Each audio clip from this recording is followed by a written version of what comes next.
Emily Carter walked into Harvard's Science Center the way she always did when she cleaned classrooms, quiet, unnoticed. Except today, she wasn't holding a mop or pushing a cart. She wore a plain navy cardigan, jeans, and carried a battered spiral notebook. She took a seat in the very back of the grand lecture hall. Sunlight poured through tall windows, glinting off brass plaques and the deep wood of the benches. The chatter of graduate students filled the room. Up front, the legendary Professor William Kensington adjusted his silk tie. His silver hair and polished shoes seemed to gleam under the lights. Kensington had built his career on impossible problems, and on making it clear he believed only a chosen few were truly capable of solving them. When his gaze swept the room, it lingered on Emily just long enough for the corners of his mouth to twitch. That tiny smirk, the kind she'd seen from men who assumed they already knew her story, told her exactly what he thought. Wrong place, wrong person. Emily opened her notebook, its pages filled with dense, handwritten equations. She'd been teaching herself advanced math since she was 12, sneaking library books home while her classmates went to dances. But life had derailed her. A teenage pregnancy, a husband who walked out before their son's first birthday, and years of scraping by.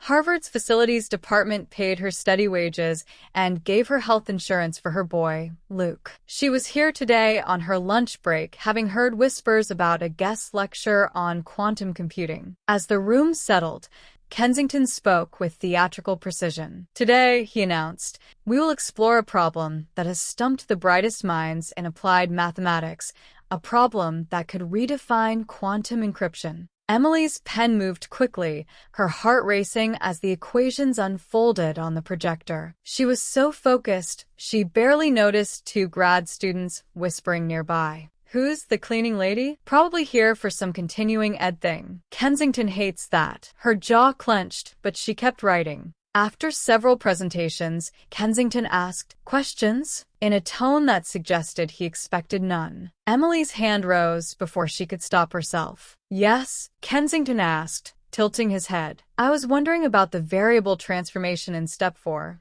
Emily said quietly. Wouldn't that cause inconsistencies at the boundary conditions? The room froze. Kensington's eyes narrowed. And you are? Emily Carter. Facilities. Laughter rippled through the audience. Kensington's smirk deepened. Well then, Ms. Carter, perhaps you'd like to demonstrate your expertise? He walked to the chalkboard and wrote an equation, so dense it looked like hieroglyphs. Advanced multivariate calculus. Emily hesitated, every instinct screaming to sit back down. But something deeper, years of being dismissed, of being invisible, propelled her forward. She took the chalk. Her hand trembled for the first line, but soon her focus narrowed to the symbols before her. 2 minutes later, she boxed the final answer. Kensington leaned in, checking her work. His smile vanished. Correct, he said finally, and elegant. He erased the board. Let's see how you handle something real. This time, the equation was unrecognizable, cutting-edge theoretical math, unpublished and highly specialized. If you'd prefer to sit down now, Kensington said, no one would think less of you. Emily studied the board, her pulse pounding. She recognized fragments, echoes of an article she'd read during her lunch break weeks ago. Slowly, she began to work. Halfway through, she stopped. A dead end. Kensington stepped closer, ready to reclaim the chalk. But then she saw it, a pattern hidden in the chaos. Her mind lit up. The chalk flew across the board. Gasps rippled through the room. Dr. Rachel Morgan, visiting from MIT, rose to her feet. That's the Hamilton-Sato approach. It was just published in a closed journal. How could you possibly know it? Emily looked over her shoulder. I didn't. I just saw it. Kensington's face drained of color. He pointed to one particular transformation she had made. Where did you learn that substitution? Emily frowned. I didn't. I made it up just now. Rachel turned sharply toward him. Bill, isn't that the transformation you've been working on for DARPA's encryption contract? A murmur swept the hall. DARPA. Federal Defense Research. Classified material. Kensington cleared his throat, but Rachel continued. She's just cracked a problem you've been sitting on for 9 months. The tension in the air shifted from skepticism to disbelief to electric excitement. What Emily didn't know was that Kensington had been struggling privately, unable to finish the transformation. He'd been stalling, afraid the truth would damage his reputation. Now, in front of his students and peers, a maintenance worker had not only matched his skill, she'd surpassed it. Within 2 days, someone posted a photo of her chalkboard online. Tech blogs picked it up. Then the Boston Globe.